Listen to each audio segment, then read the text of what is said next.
Are you tired of seeing a property on the market one minute and then pending or sold the next? Well, don't go anywhere. I'm about to share how and when to make your best offer on a home, so stay tuned.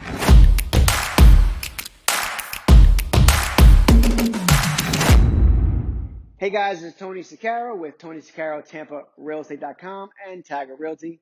The market is hot right now, folks, and properties are literally flying off the shelf. Here are a few ways of how and when to make your best offer on a home. Making the right offer is crucial when you have your eye on a home. Offer too little, and you may get passed over for the next buyer. Offer too much, and you may need to reevaluate your budget for furnishings and upgrades.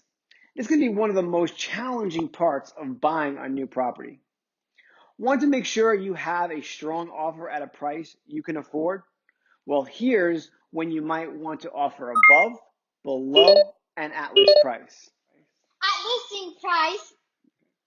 A home that's within your budget, move-in ready, and comes with all the amenities could be worth an offer at the list price. But you want to make sure there's not much competition for the property. Below list price. Does the home need serious work? If so, you may want to offer below selling price. In this case, bidding less money could free up cash for furnishings and repairs, necessary upgrades. You can also try a lower offer if there are tons of homes listed in the area.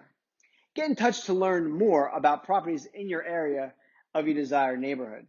Above list price. You may want to go beyond listing price if you're in a particular active market or you know you're up against several buyers. Together, we can determine what homes in the area are going for and, well, make sure your best offering aligns with those bids. If you're ready for a new home and don't want to overspend, reach out today and we can begin looking for your property that's perfect for you and your family. Hey, this is Tony Sicaro with Tony Sicaro, TampaRealEstate.com and Tagger Realty. Remember to subscribe to my channel to get all of your updates about today's market. We'll see you later.